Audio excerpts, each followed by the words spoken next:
If you wanted something more from life, you had to go outside to get it. If you can't get money here in Harlem, you can't get no money nowhere.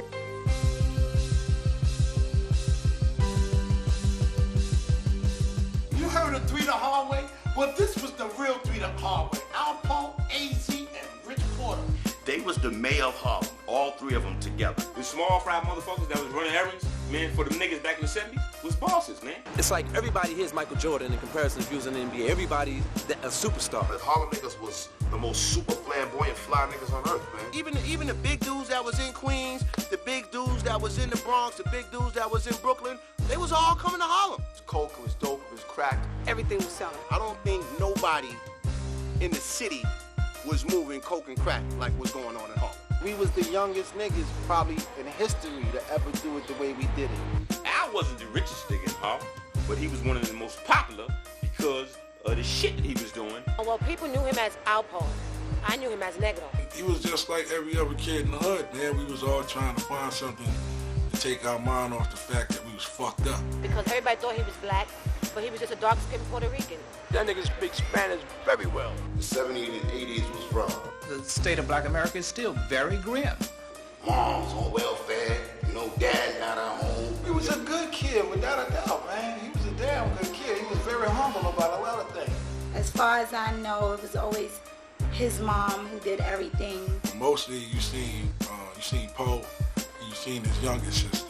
If he had a problem with somebody or something like that and his moms come down, his moms are be like, yo, that's my son, don't touch him. She be on the front line. Poe just, for some reason, always stood out. His mother always had him into, she was always taking him to camp. He was going away to Fresh Air Fund. We all did that. He stayed this summer with a white family. I think there was another little boy that the family had that was their son, and Al was like their son. He spent every summer with the same family. They always wanted him back. He was just part of the family. We just accepted him to come. We just liked to have him every year. He really was a good kid. Nobody, I can't imagine anybody not liking Albert, and that proved to be the case once he got here. When your first time you met him, you just liked him. He adapted to that, which was good, because you was able to see how different people grow up. Going to the boys club, wanted to be a Marine, wanted to be a cadet. And they loved him over there. I mean, you can go to 3rd Avenue on 111th Street, and his pictures were everywhere. If you didn't have a strong structure, it's like you could easily lose it because you'll be outside, learn how to try to make a buck. We have a community filled with drugs, and on the streets we have young people who seem hopeless and are hopeless. We didn't have no guidance by looking at the motherfucker that was working. The nigga that was working was struggling. It was 3 of us. Me, Poe, and my man, one of y'all. You know what I mean? And us 3 like that, we was about money, man. Like any other kid, he didn't want to be depending on his mother all the time. Anybody that know East River Project is right on the drive. So we would take a garbage can, throw it on the FDR drive. And now to slow the traffic down, then we'll go to the back. When it congests, niggas just walking alongside the barrier till you see that white chick with that purse open with that yak or that nice diamond chain or whatever, and we just yap it. Jump back over the wall and run through the projects. But I guess that didn't work out for him. I really remember when he was real young, and a certain OG around the way had him on the corner. Yeah, Alpo used to work for me back in the days and shit, And he was out there hustling, and I was like, yo, what that nigga doing out? Why he always out there? He said, man, that nigga, he's selling that shit. Poe be the first one out, be cold as hell. So Poe was really trying to get that money. I seen he really want that money. You got to be out there 6 in the morning to fuck with the heroin and shit. So Alpo used to come get a nigga at 5:30. We still be sleep. Poe come out, be early in the morning, and he have a knot too already, because he done caught them fiends, you know what I mean? But sometimes I was too lazy for that shit, 'cause I hung out the night before. So I used to hit Alpo this shit, tell him, go ahead and do you, Alpo, go do you. When that nigga started popping, he was about 13. He was like one of the youngest cats out. He started real young. It was that very last time that he came, and he must have been only 15 and a half, and he had the big chains on, the big gold chains. The kids around here noticed these things immediately and started asking questions. At this time and age, that might be normal. But I'm talking about back in 78. You understand? A 13, 14-year-old kid, 79, that wasn't normal. He was very street smart, and he would observe everything. You could tell he gonna blow up because he wasn't no lazy hustler. He was out there going to get his, man. Nigga had the eye of the tiger and he was hungry, man. Poe wasn't drinking, Poe wasn't smoking no weed, Poe didn't do nothing. Poe was strictly about getting paper and putting that shit away. It's some shit like LeBron James got it. Michael Jordan had it. Poe had it. Poe must have saw a big fantasy of something, man. Poe was the way Poe. When my nigga Al met my man Shorty Love, and my man Love showed this nigga the way what this is, his game wasn't aggressive at all. When he got with Randy, the beast came out with him. When Alpo met Randy, somehow Randy installed an aggressiveness in him, and he just went ahead and did his damn thing. And he learned, like, listen, if you want to get in the game, you gotta be 110% sure, because a nigga would take you out, and never underestimate the man that don't get nothing. When my niggas and them was going on the grind and stick the motherfucking Dominicans up, and they had to send a nigga in there, like my nigga Poe he knew Spanish. They didn't know he knew Spanish. So when they was talking that he was on the side letting niggas know what to do. As soon as Poe get in the house, nigga tell you, he'll tell you, man, listen, it's on the second floor. Bam, just come up here and kick the door down. Watch out for this nigga. The gun is over there. The coke is over here. The keys over there. See, he buying it. Yo, listen, hold up, I gotta go to the car and get some more money. That's when niggas come in and stick everything up. The adrenaline that Poe got, that shit felt so good to anybody practically, but the adrenaline felt so good, man, it gave him a rush. Let's do it again. Let's do it again. Let's go up here and put pressure on these motherfucking niggas across town, and we get a bunch of keys and we just lock the whole area up. Yo, they had the whole east side on lockdown, man. For real. They had the whole east side on lockdown. He was only 15 years old when he blew up, and it was like overnight. He was like Josie Ware on the Outlaws. He had a posse. When them niggas rolled, they was no joke.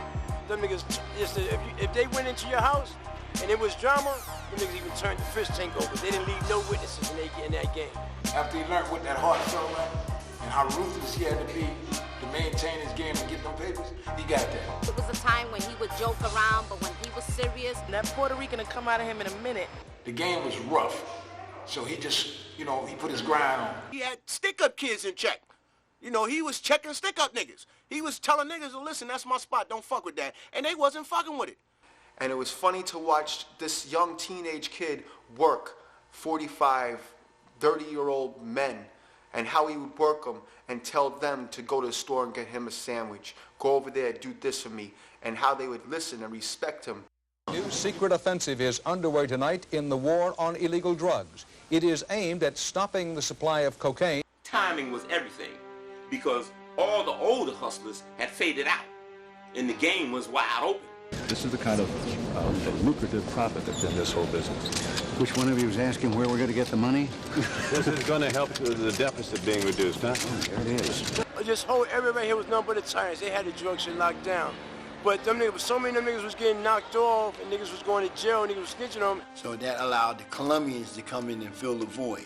Yo, they started giving it to a nigga cheaper than what the Chinese was giving it to a nigga for.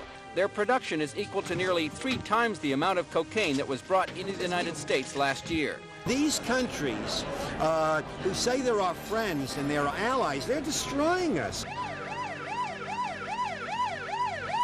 They're going to turn us into a banana republic. We're not fighting a war, but we darn sure are losing the battle. America's already starting to take that message to heart. The United States has sent 6 Black Hawk assault helicopters and 160 U.S. Army pilots and maintenance personnel to Bolivia.